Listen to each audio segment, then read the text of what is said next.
What up, HoopSpaces family? This your boy JP. Hope everyone had a Merry Christmas, spending time with the family, enjoying their gifts, and enjoying the food. Most important part about Christmas, other than Jesus Christ's birthday, is we had NBA games from yesterday, and I'm so ready to get through these games right here. This is going to be your NBA Christmas recap right here on HoopSpaces. Before we get into the reaction and takeaways and recaps of the game, make sure you subscribe to HoopSpaces down below for more basketball content. Click the notification bell, you know when our next upload is. On the road to 1K. Make sure you like this video at the end. Comment down below and tell me who you think had the best performance out of all the games, or your favorite game. Any comment down below regarding takeaways from any game and everything. We really would appreciate that right here. Y'all part of the community, so come on, just engage, and be part of the HoopSpaces community. So the first game we had was the 76ers versus the New York Knicks. That was actually a real good game to watch right here.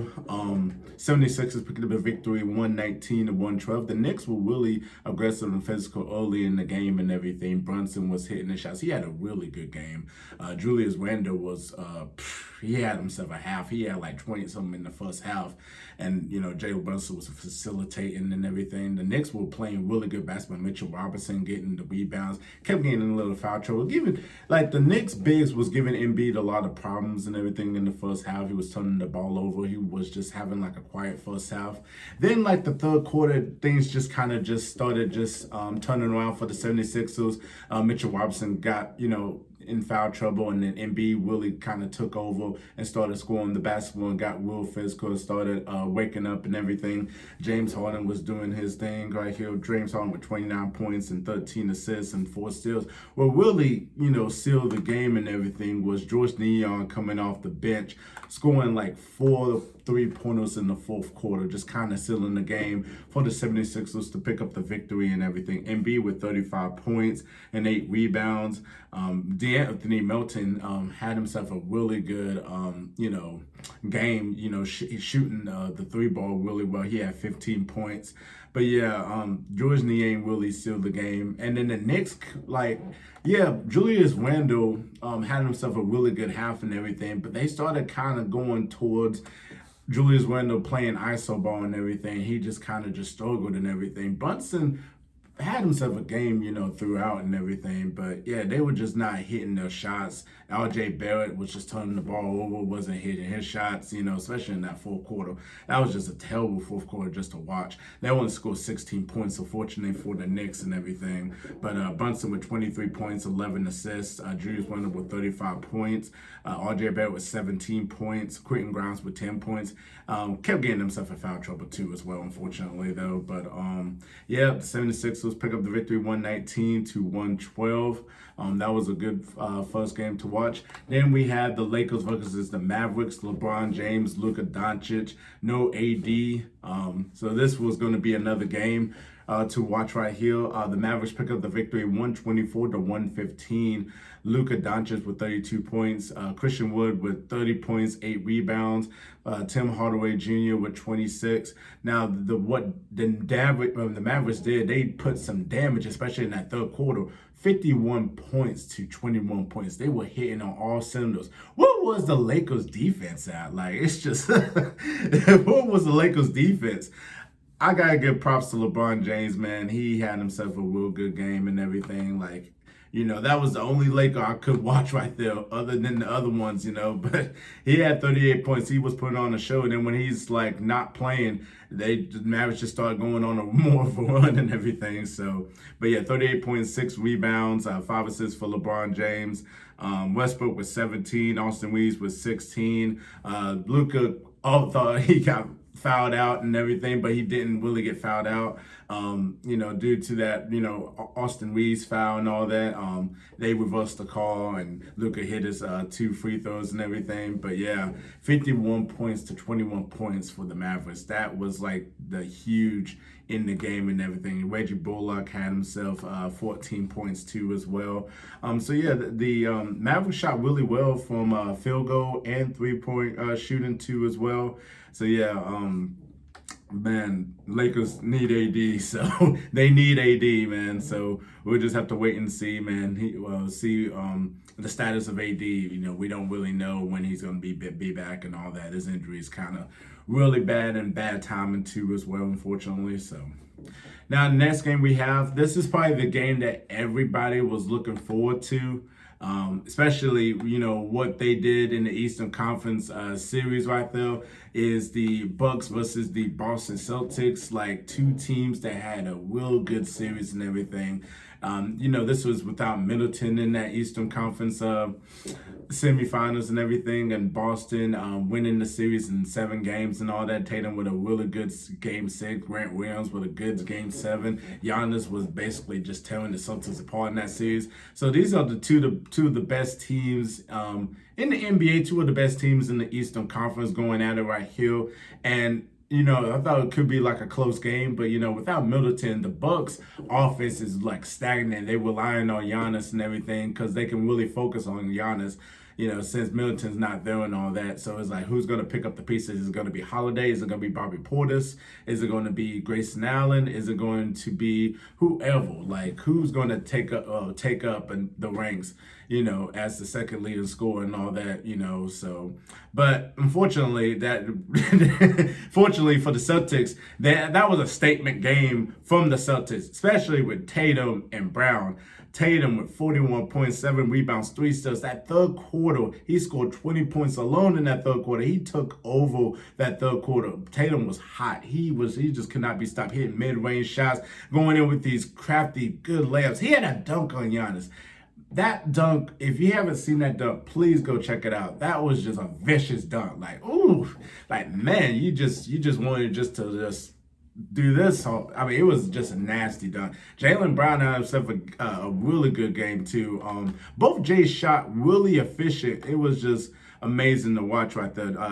Jaylen Brown with 29 points. He almost dunked on Lopez too. It would have brought everybody down and everything. Like, everybody would have been going crazy over that though. But yeah, they were really efficient. Tatum, 14 out of 22 in terms of field goal, 3 out of 7 in terms of 3-point shooting. Hit all his free throws. Jaylen Brown, 11 out of 19 field goal, 5 out of 9 3-point shooting. Not really much on the free throws, but still, like, they were both pluses in the game. So they really gave it to the Bucks, and they just destroyed the Bucks, 139 to 118. Al Horford with 11 points. Marcus Smart, 6 points, 8 assists. Derek Wright, 12 points.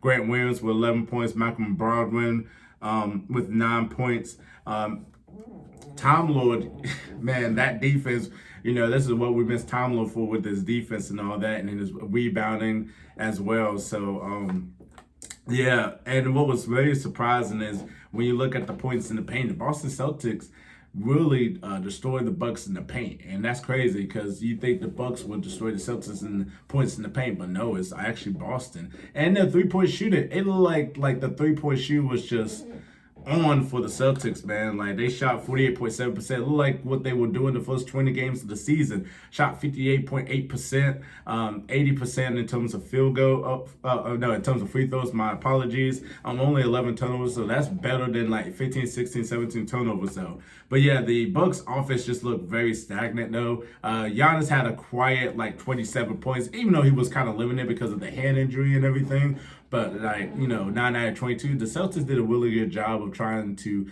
contain Giannis, because we really haven't had, it wasn't like a Giannis game, it was just like a quiet game for Giannis.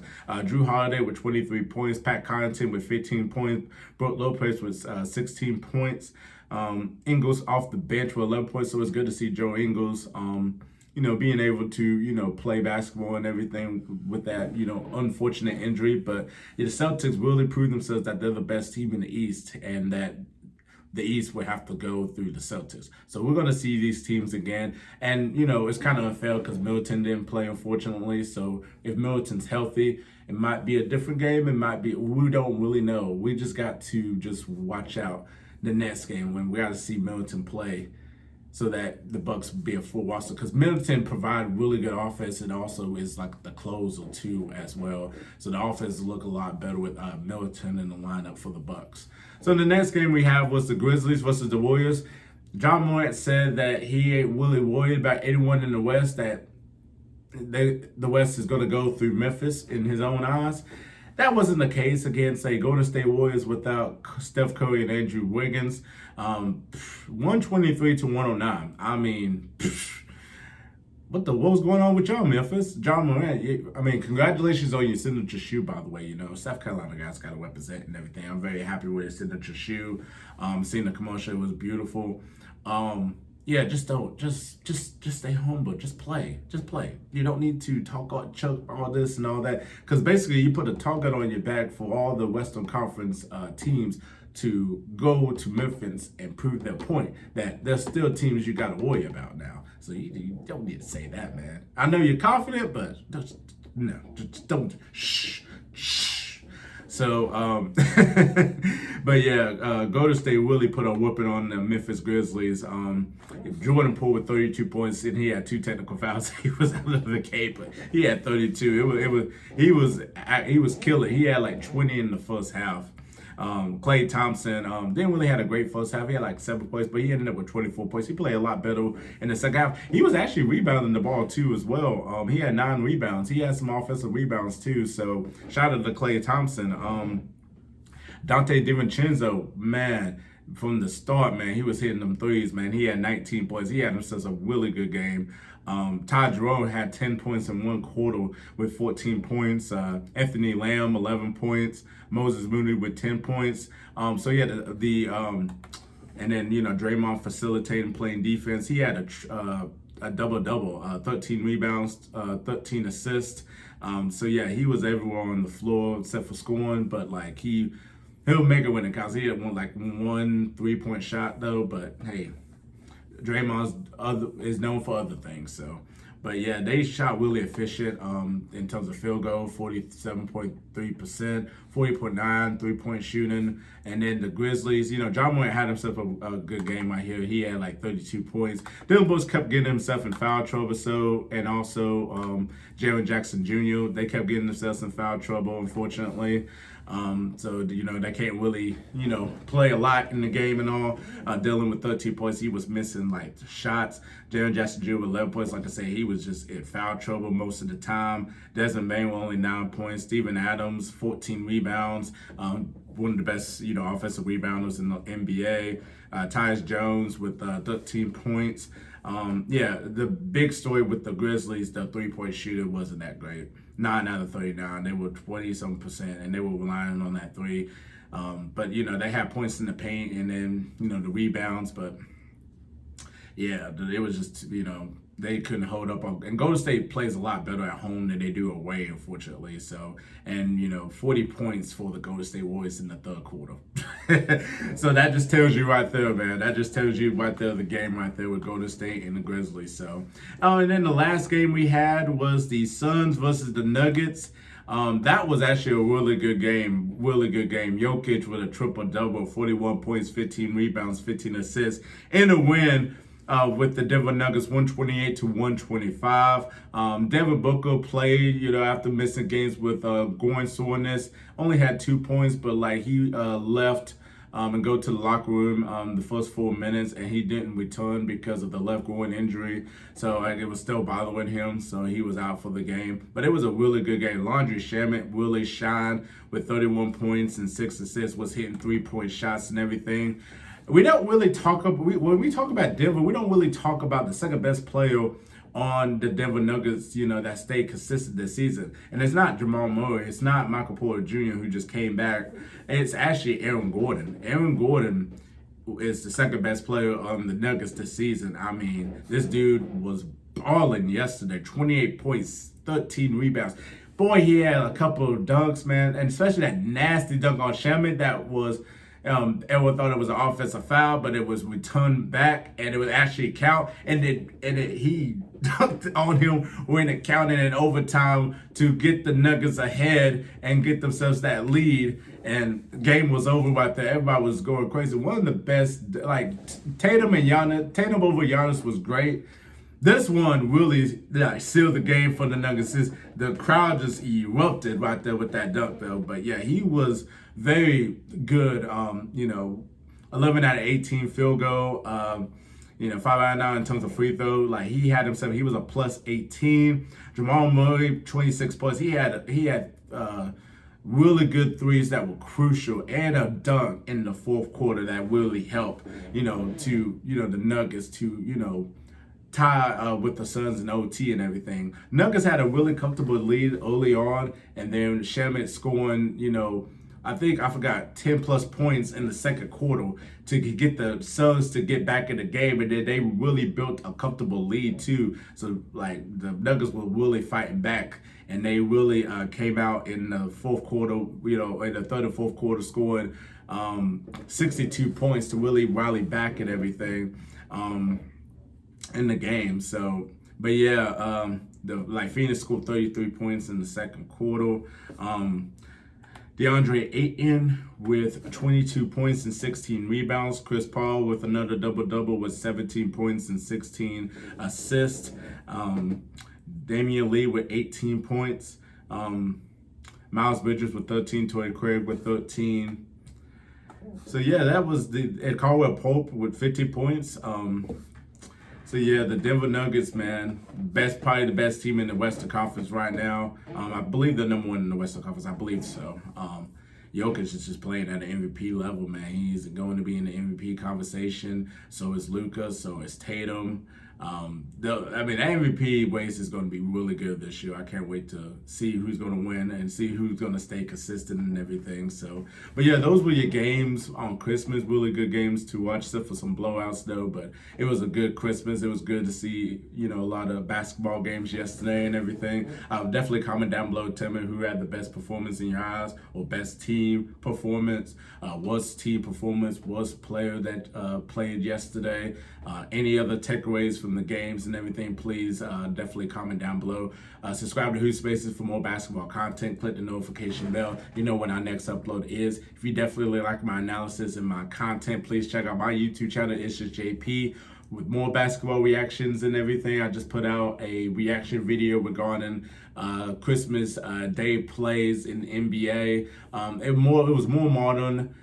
I don't know if they was trying to go more modern or all time. I don't really know, but definitely check it out. Real good reaction video. On the road to 20K over there. So I'm blessed and thankful for the platform and everything. Check out HoopSpaces Monday through Friday at 10 a.m. hosted by my man Chris. Shout out to Chris. And definitely get you some merch over there on HoopSpaces, man. Definitely very comfortable to wear and everything. So, and also, go to slimgoods.com and use the promo code HoopSpaces. Definitely just check out on Twitter Spaces at 10 a.m. Chris give you all the details and everything. And we're out of here, man. Y'all have yourself a real good day, man. Peace.